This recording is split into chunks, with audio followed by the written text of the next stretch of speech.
Es un gusto presentar este simposio ante todos ustedes y obviamente en la compañía de la jefe Vera y de la jefe Clara.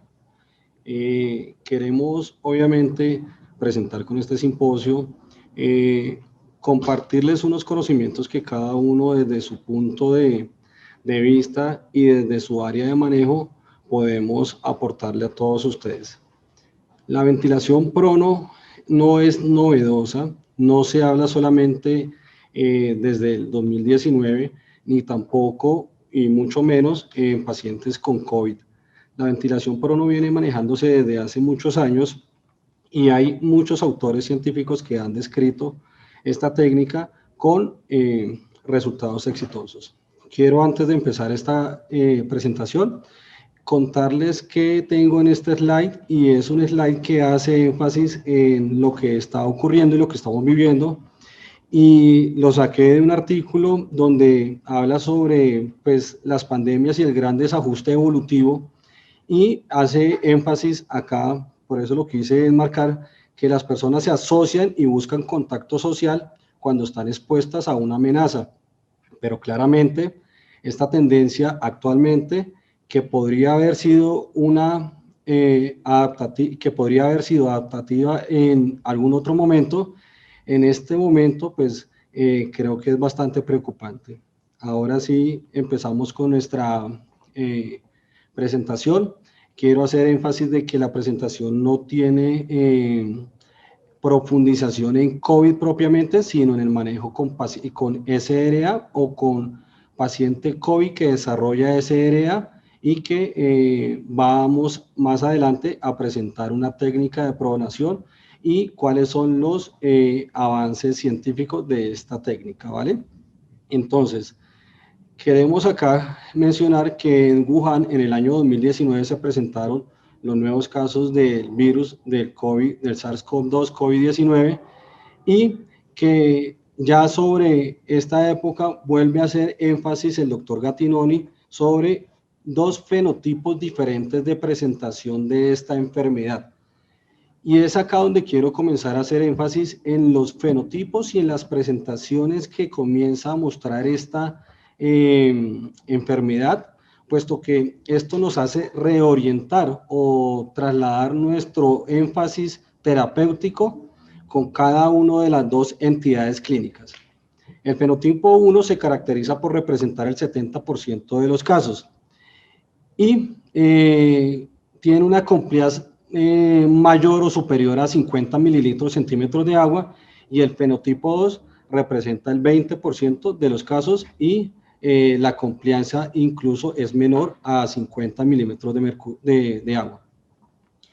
Este artículo quise traerlo para cuando uno habla y se va a los anales de la medicina y comienza a definir qué es síndrome de respuesta inflamatoria, qué es síndrome de estrés respiratorio agudo en el adulto. Lo primero que debe reconocer es que ya existen unas definiciones propias de la enfermedad, como las definiciones de Berlín, que son aceptadas médicamente, que algunas son debatidas hoy en día, pero que aún así hacen énfasis sobre los criterios que se deben tener en cuenta a la hora de definir un SRA.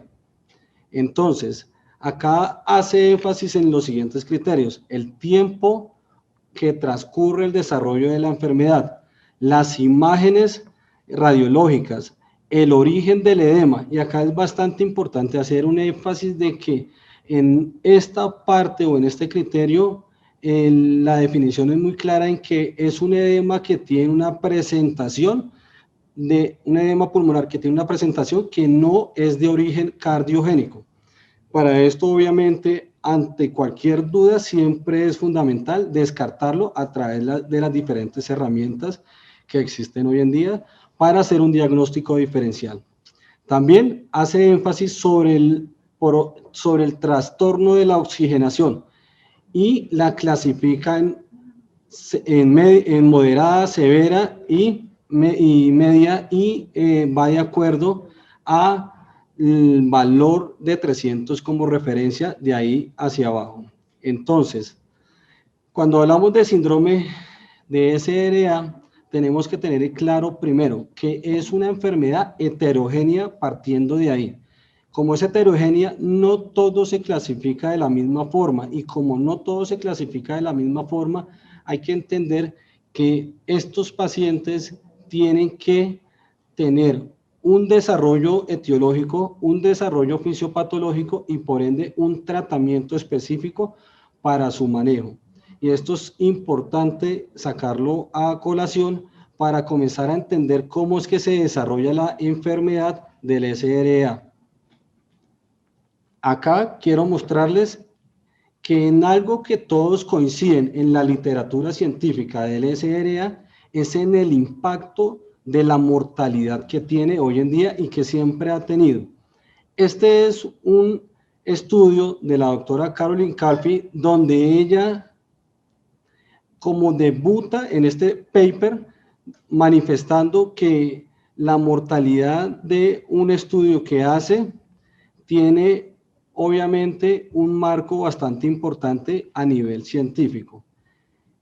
Y ella en el estudio determina que entre el 27 y el 37% es lo más cercano a la mortalidad, y hace énfasis obviamente un cuadro comparativo frente a otras entidades clínicas que se presentan en áreas de cuidado intensivo. Por ejemplo, los pacientes con sepsis, y coloca que estos pacientes tienen aproximadamente un 15% de mortalidad frente a un 27 o un 37% que manifestaba ella.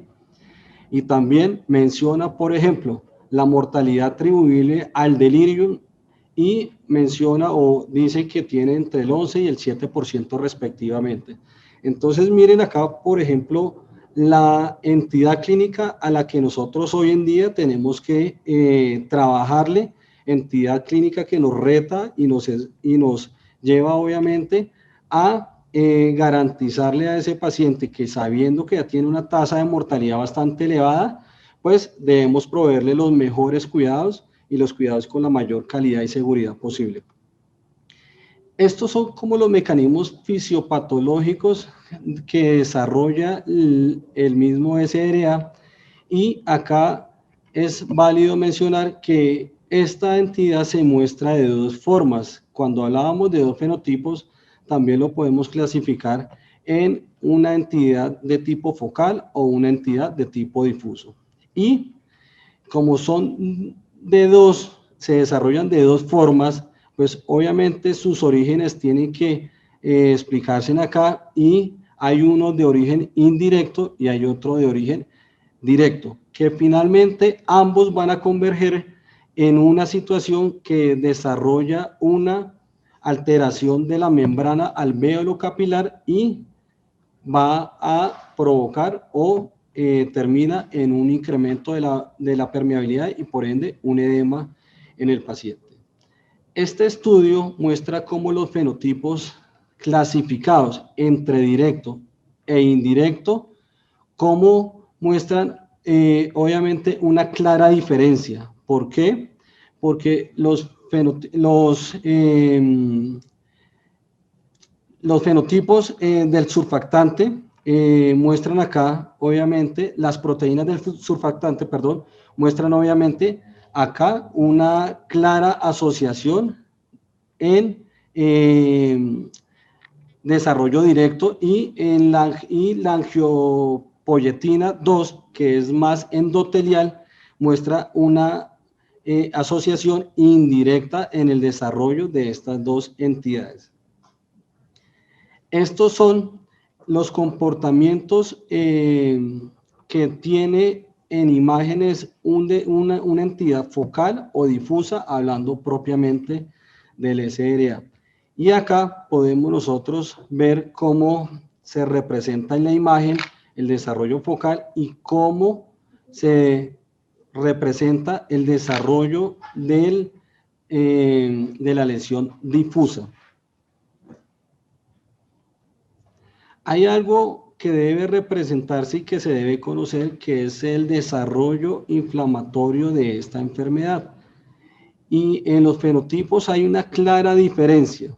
En el fenotipo 1 vemos cómo empieza a expresarse en la primera etapa de la enfermedad de forma significativa, pero hace un descenso gradual a medida que van pasando el tiempo. Sin embargo, el fenotipo 2 es va creciendo y está representado en esta línea 2 y va aumentando gradualmente el tiempo de desarrollo de esta enfermedad. Acá, en este estudio se quiso demostrar la mortalidad que tiene un fenotipo frente al otro, fenotipo 1 y el fenotipo 2. Y se pueden dar cuenta que el fenotipo 2 tiene una mayor tasa de mortalidad. Ahora, hablando de los cambios microvasculares del SRA, vamos a ver cómo estos daños endoteliales y alveolares finalmente se van a ver representados en unos perfiles de unos biomarcadores donde estudian finalmente que el desarrollo de fisiopatológicos se va a ver representado en unos trastornos que van a terminar en unos cambios fisiológicos que tienen que ver, uno, con el espacio muerto como lo representa esta imagen. ¿Cómo puede observarse o se evidencia histopatológicamente esta entidad? Acá podemos ver cómo se ve esta franja de color púrpura y engrosada, cómo son los cambios de la membrana dialina y cómo es la proliferación celular representada en los cambios histopatológicos de un pulmón. Vamos ahora a ver cómo también se representa cronológicamente esta enfermedad, y tiene tres fases esta enfermedad. La primera es una fase exudativa, la segunda es una fase proliferativa y la tercera es una fibrosis que desarrolla el paciente. Y volvemos a lo mismo, el desarrollo inicial de la fase exudativa es la que se ve expresada y que gradualmente va descendiendo, pero luego viene la fase proliferativa y la fase de fibrosis, que ya lo vamos a ver más adelante también, estas tres. Acá quise mostrarles histopatológicamente cómo se muestra cada una. Este es cómo empieza, pues más que cómo empieza, es como el estado normal. Esta es el daño alveolar difuso y este ya es la representación fibrótica del pulmón.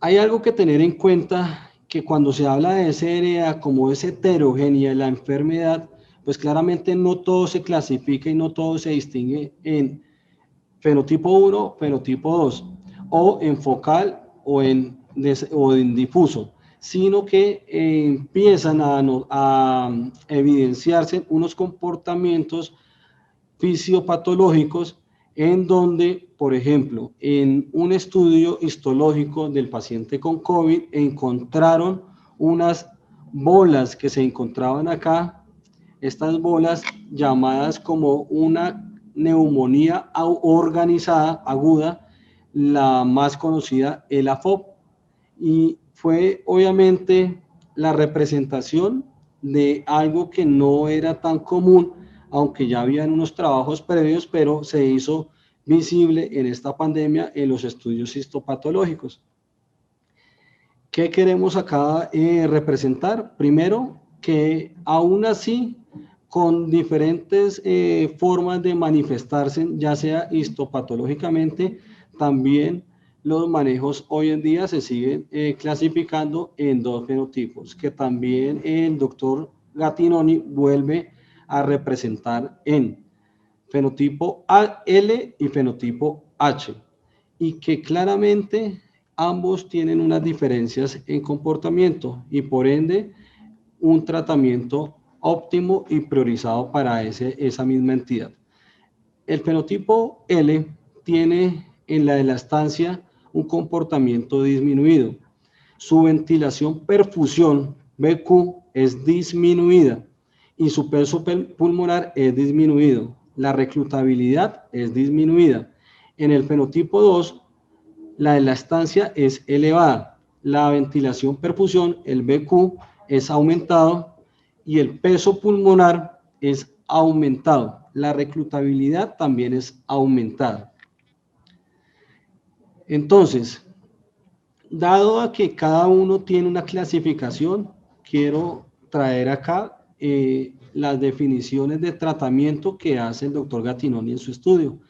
Y el primero es que habla del primer paso para revertir la hipoxemia, es mediante el soporte de FIO2, lo que responde al paciente tipo L. Normalmente en los casos que no son severos, pues suele responder de buena manera. Cuando estamos hablando en pacientes de tipo L con disnea, las opciones disponibles como las cánulas de alto flujo, las presiones positivas, la ventilación mecánica no invasiva suelen ser una herramienta eficaz a la hora de tratar este tipo de desarrollo o esta etapa de SRA. Y entonces acá también podemos ver que estos pasan de un lado al otro, de L a H, de manera rápida. Si estos pacientes pasan de un lado al otro y son ventilados, hay que tener cuidado con la forma en cómo son ventilados estos pacientes. Sin embargo, él menciona que puede haber unos pacientes que se manejen con unas PIP un poco más elevadas de las recomendadas en los pacientes que desarrollan SRA. En cualquier caso, las opciones no invasivas son cuestionables, ya que pueden estar asociadas a altas tasas de falla y retraso en la intubación en una enfermedad que suele durar varias semanas. Y es verdad, cuando vamos y evocamos nuestro trabajo en nuestras unidades de cuidado intensivo, evidenciamos claramente que uno ve o presencia esa ventana de horas que a veces son eternas y uno no sabe a qué horas el médico decide ventilar este paciente. Y esto claramente pues definido en que uno puede de alguna u otra manera pronosticar la ventilada de este paciente, pues a veces como que genera un poco de suspicacias en los manejos y puede ser bastante deleterio dejar esperar mucho tiempo un paciente para ser ventilado. Sin embargo, también hay estudios que debaten un poco el ser invasivos de forma temprana, pero pues actualmente lo que uno observa es un comportamiento de una escuela u otra escuela, en donde en una le dan un poco de tiempo al paciente, pero claramente vemos que pronosticando el desarrollo de esta enfermedad puede desencadenar un problema más deleterio. La magnitud de las presiones pleurales inspiratorias pueden determinar la transición del tipo de L al fenotipo H. Como la presión esofágica, normalmente en algunos que se les mide son de 5 a 10, pueden ser incluso hasta toleradas hasta 15. Esto aumenta el riesgo de lesión pulmonar y por lo tanto la intubación debe realizarse lo antes posible.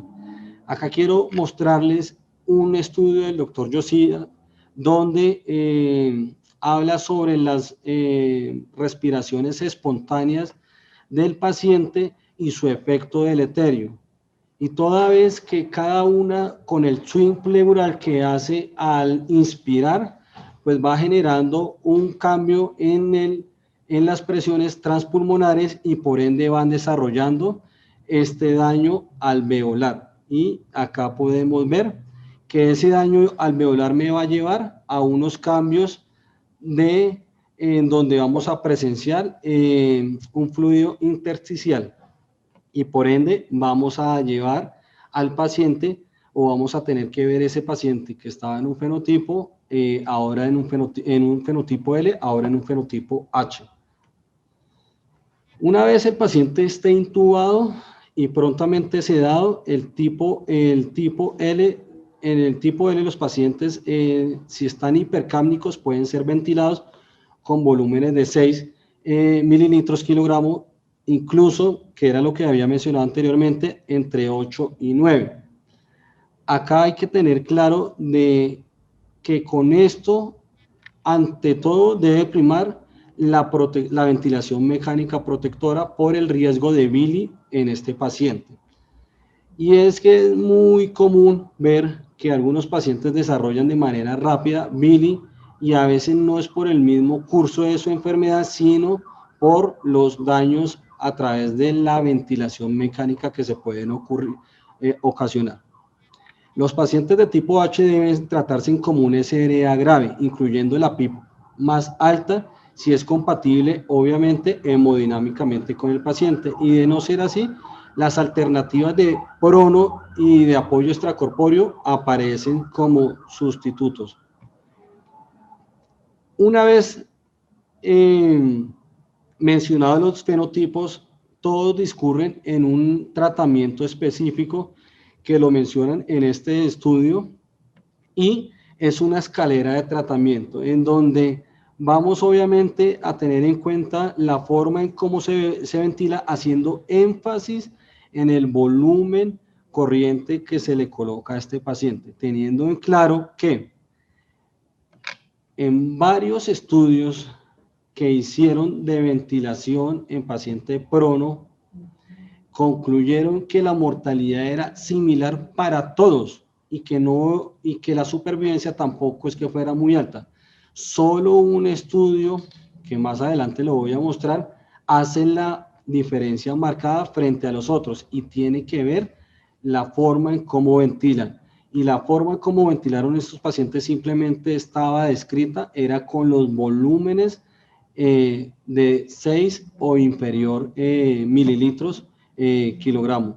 Entonces, frente a otros donde los pacientes fueron ventilados con volúmenes superiores de 6, entre 7 y 8 o incluso hasta 12 de volumen corriente. Entonces, acá podemos ver que es fundamental, antes de tomar cualquier medida de pronación con el paciente, es la forma en cómo están siendo ventilados los pacientes, porque es que todo tiene que ser un engranaje en donde el paciente, siendo bien ventilado con parámetros fisiológicos acotados a la protección pulmonar, unas buenas técnicas de pronación y obviamente unos buenos cuidados, probablemente el desenlace de este paciente sea mucho mejor.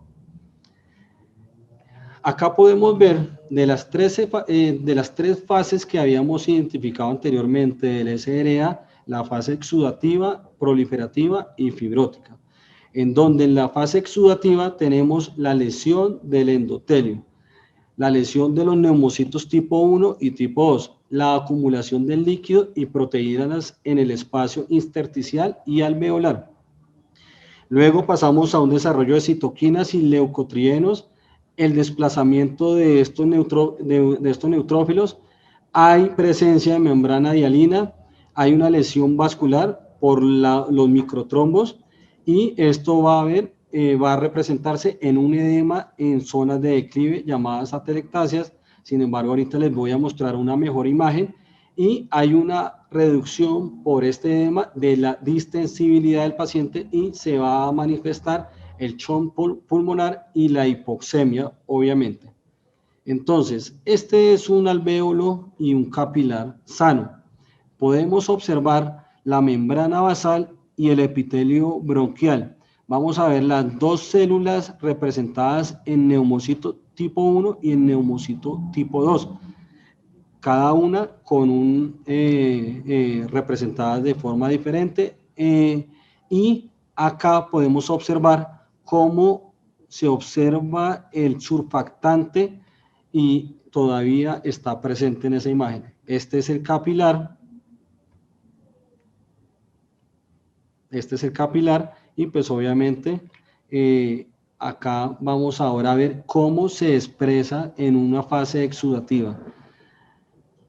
Hay presencia de un microorganismo, ya sea de origen bacteriano, viral o por otro tipo de causa.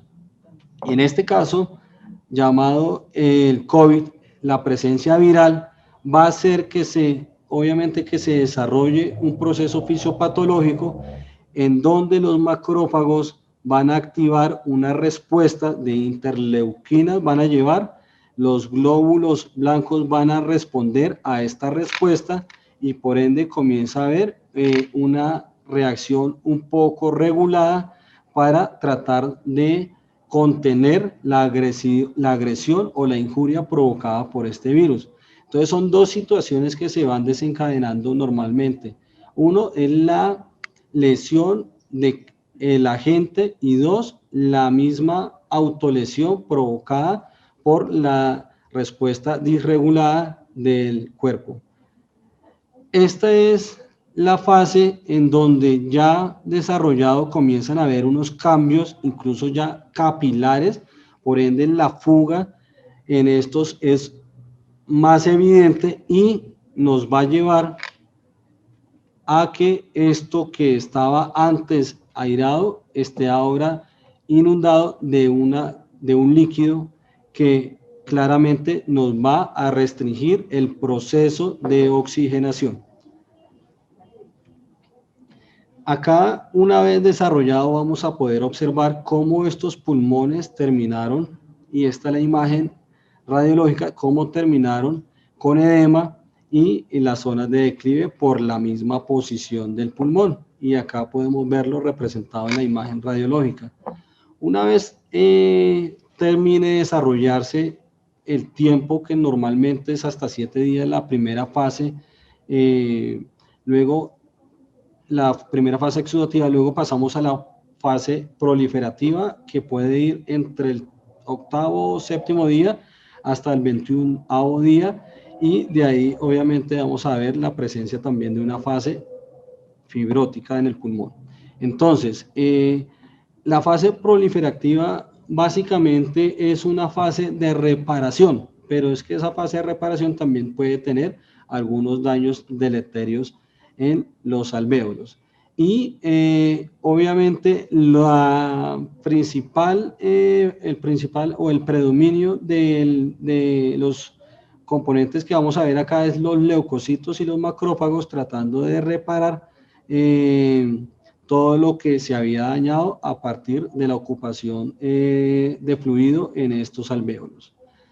Y acá podemos observar cómo pasamos vamos bajando un poco la ocupación por el fluido en este alvéolo para llegar a una fase proliferativa. Igual, esto va a terminar en unos cambios alveolocapilares que van a manifestarse por una obliteración microcapilar. Esta obliteración microcapilar va a verse reflejada en unos chum pulmonares que van a restringir el intercambio gaseoso que ocurre entre el capilar y el alvéolo. Esto puede ser secreciones en hemorragias alveolares también, ocupaciones por edema pulmonar o también tejido como resultado de una infección que restringe el intercambio de oxígeno acá. Es por eso que los pacientes terminan fibrosándose y haciendo unas hipoxemias refractarias. Acá la mejor representación puede ser esta, donde en un estado normal el oxígeno se intercambia y pasa al capilar, pero cuando esto tiene una ocupación en el alvéolo, el oxígeno probablemente no pasa al capilar. Si pasa, también tiene que sopesar otra situación que ocurre a nivel del endotelio capilar, y son los microtrombos que se desarrollan a nivel de él. Entonces ya son dos barreras que van a existir para que la oxigenación sea la ideal o la acorde para mantener los procesos fisiológicos de cada paciente. Acá ya pasamos a ver cómo la terapia prono termina siendo una de las hoy llamadas terapias que en una parte mejora el pronóstico del paciente. Y tiene que ver con un estudio que se llama el estudio PROSEBA, uno de los estudios más grandes que se ha hecho en paciente pronado, y acá muestra una clara evidencia de impacto en la supervivencia y en la mortalidad de los pacientes. Es decir, estos pacientes sobrevivieron más cuando fueron pronados. Este artículo fue escrito en el 2013 y Obviamente participan las personas que más saben del tema, entre esas el doctor Gattinori, y esto claramente nos lleva a hoy tener que usar esa terapia como alternativa en el manejo de los pacientes con hipoxemia refractaria o con SRA. Estos dos estudios, el PROCEBA y el UPDATE, tienen unas claras diferencias en la toma de decisiones para pronar los pacientes. El PROCEBA manifiesta que los pacientes deben ser pronados con PAFIs inferiores a 150 y con una FIO2 que sea igual o superior al 60% y un PIB igual o mayor a 5, perdón. En el update muestra que para pronar el paciente la hipoxemia refractaria debida a la SRA, la PAFI debe estar inferior a 100, que puede estar inferior o igual a 60 milímetros de mercurio la PO2, y que la configuración del ventilador, o sea, esté programado a 100% de FIO2.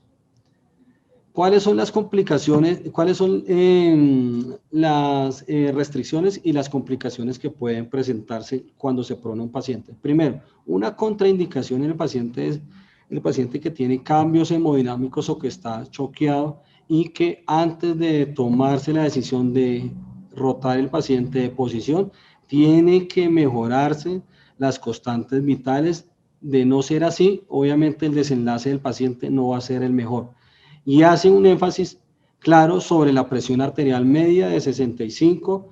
En unos estudios anteriores de sepsis determinaron que 65 milímetros de mercurio era la presión arterial óptima media con el cual los pacientes sobreviven. Es de aquí que entonces nosotros debemos participar en la toma de decisiones de iniciarle líquidos con cierta cautela o medicamentos de tipo vasopresor para mejorar esta presión arterial. Una contraindicación es la hemorragia aguda, claramente, porque no va a ser de fácil control y si el paciente para controlar esta hemorragia necesita una intervención, pues claramente en esta posición va a ser más difícil. Los pacientes que tienen fracturas o trauma, los pacientes que tienen columna vertebral inestable, los pacientes que tienen hipertensión endocraniana, es bastante importante, y que fuera de eso no tenga la monitoría suficiente, no quiere decir que no se hayan pronado algunos pacientes con lesiones cerebrales, sin embargo hay que tener bastante cautela en hacerlo en este tipo de pacientes, pacientes que tengan quemaduras en la zona anterior, cirugías traqueales inferiores a 2 semanas y las esternotomías inferiores a 2 semanas.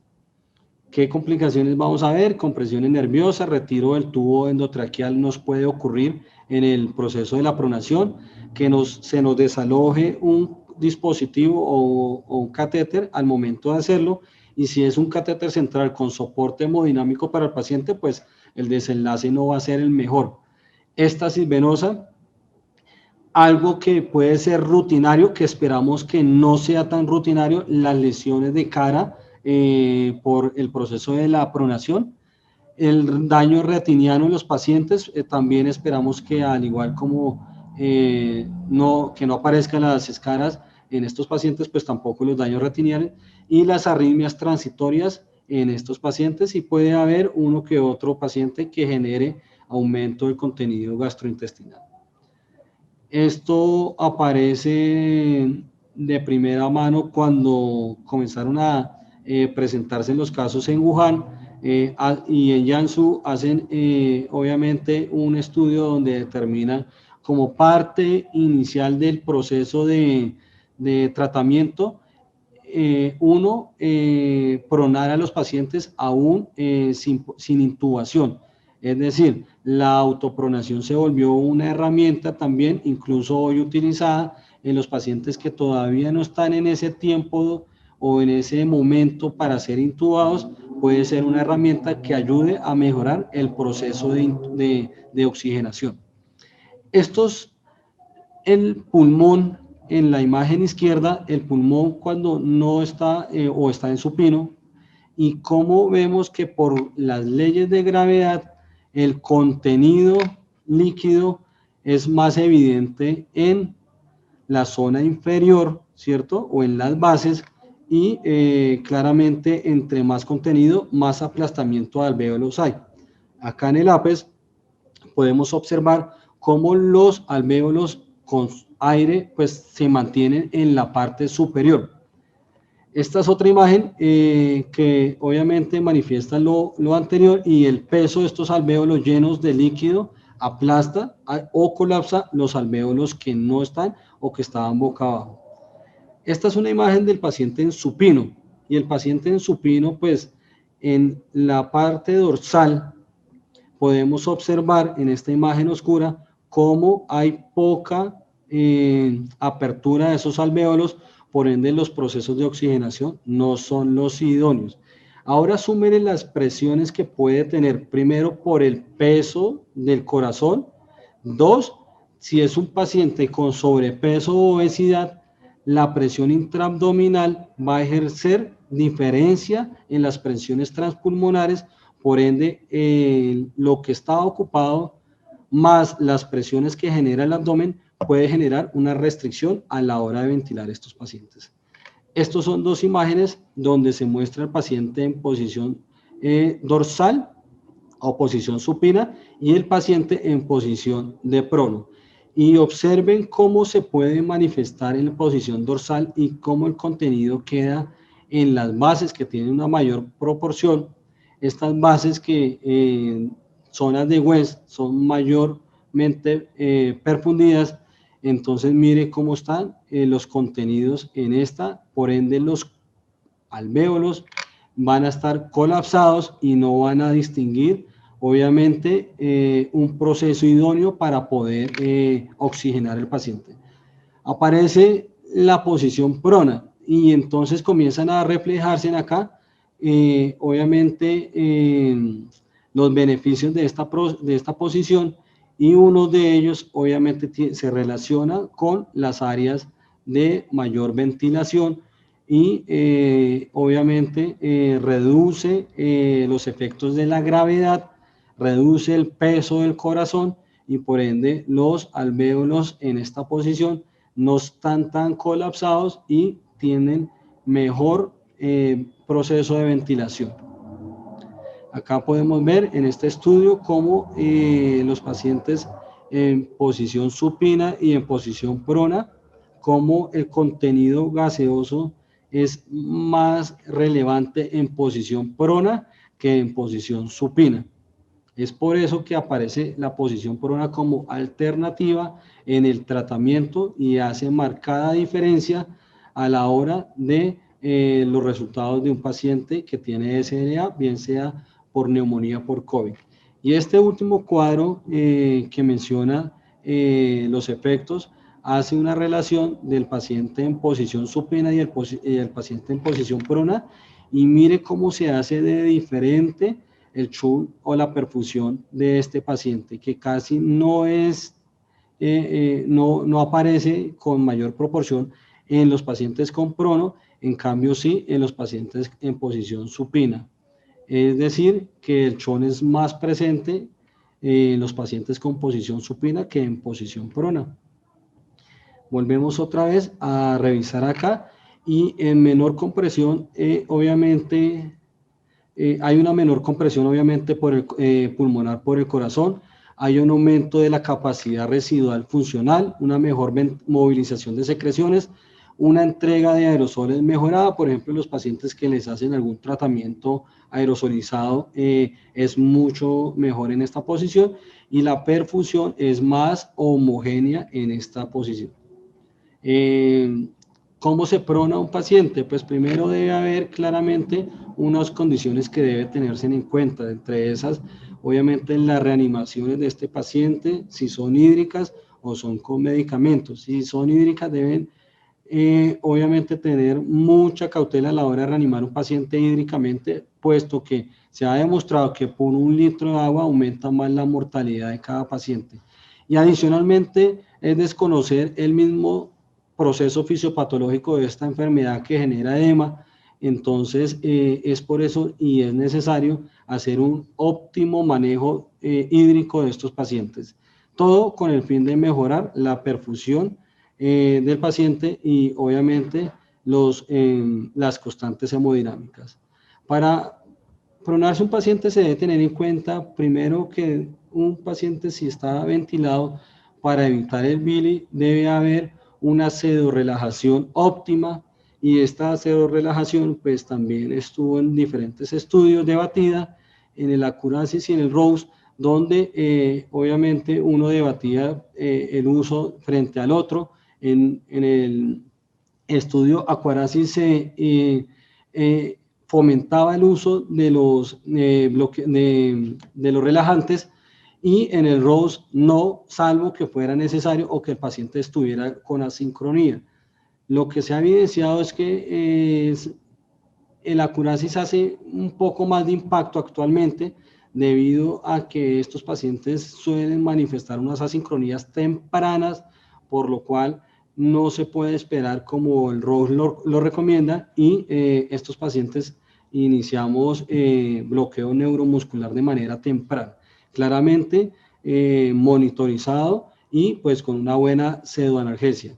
Esto fue obviamente estudiado en este artículo que se los traje acá, donde hacen una validación del bloqueo neuromuscular en los pacientes con SLA. ¿Qué hay que tener en cuenta a la hora de pronar un paciente? Entonces, uno, la ventilación mecánica protectora. Vuelvo y recuerdo que los pacientes que se pronaban, pero que no tenían parámetros protectores, pues les fue mal que frente a aquellos que sí los tenían.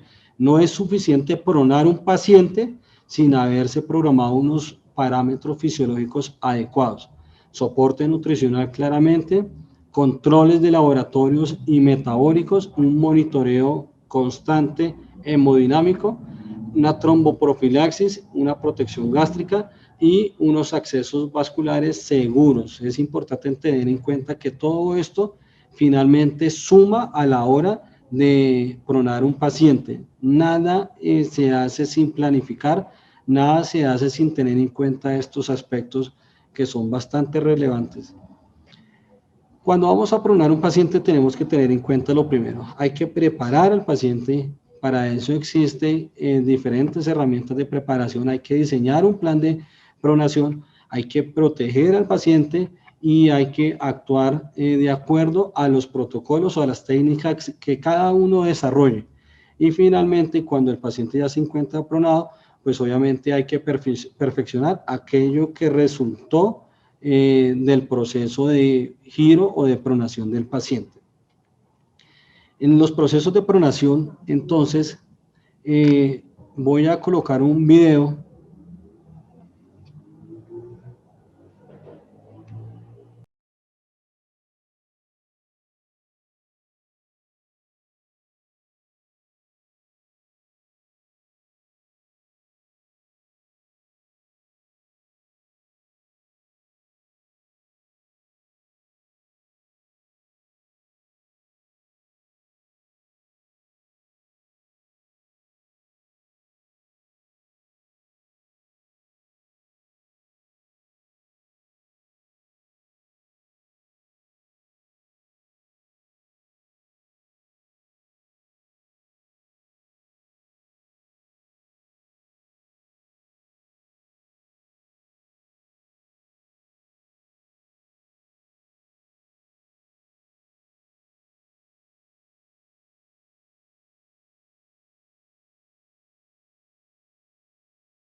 Confirmar fijación del catéter venoso central y acomodar atril-bombas contralateral al catéter.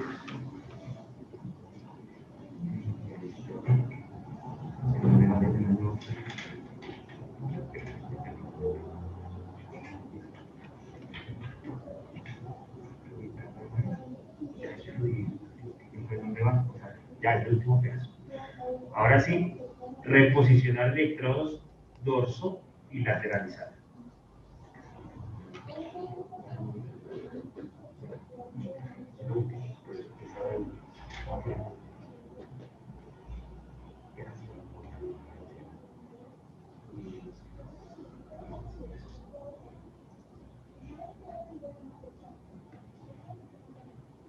Me dicen cuando acá. Entramos ahora sí a la madera como la cabecera 0 grados. Colocar sábana radiológica.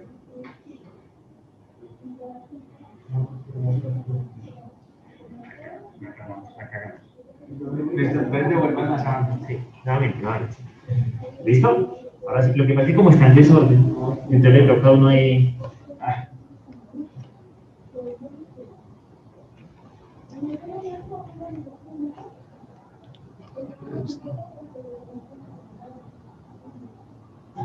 Cabecera, 0 grados.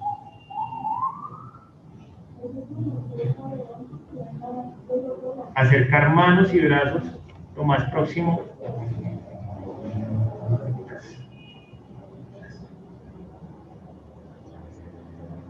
Colocar sábana grande encima de las almohadas. Acá estamos haciendo una técnica que habían descrito anteriormente en algunos procesos de pronación en Europa, y obviamente quisimos copiar el modelo para hacerlo de la forma más segura. Ustedes saben que no en todas las instituciones o incluso actualmente no se es evidente aquellas ayudas o soportes. Muchas de esas son obviamente proporcionadas para garantizar la liberación de prominencias óseas, y es por eso la presencia acá de estas almohadas. Posteriormente acá vamos a rotar el paciente de esta forma.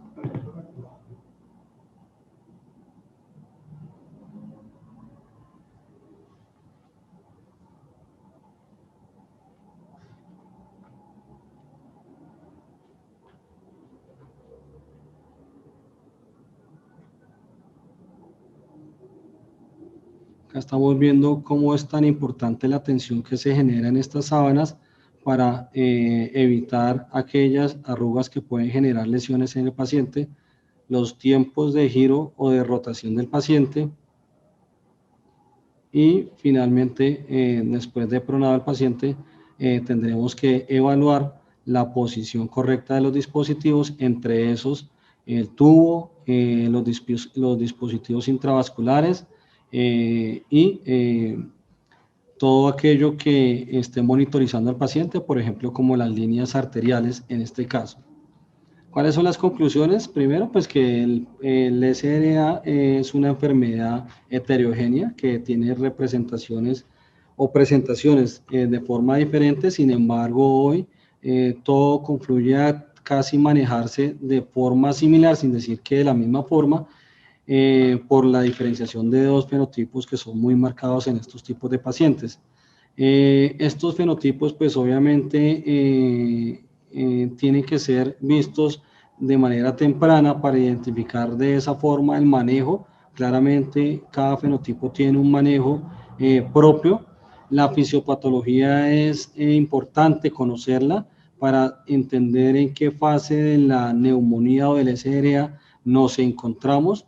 La pronación es una medida terapéutica con validez considerable e impacta en la mortalidad de estos pacientes, y las metas claras y el cumplimiento de los tiempos mejoran el resultado, y estandarizar y entrenar los equipos claramente mejoran los resultados.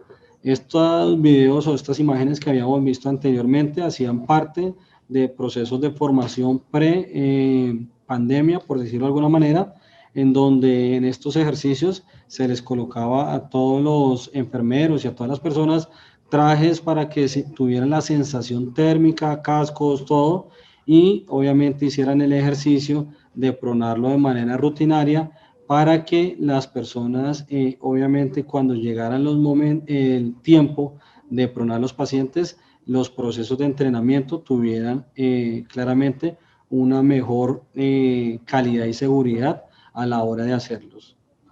Quiero obviamente despedirme de mi presentación mostrándole parte de nuestro equipo y contándoles que no, o sea, nos hace bastante orgullosos en la Fundación Santa Fe a todas las personas que trabajan día a día ya en las unidades de cuidado intensivo y que cada una de ellas ha sumado un granito de arena para tener los mejores resultados en estos pacientes que hoy en día puedo contar orgullosamente.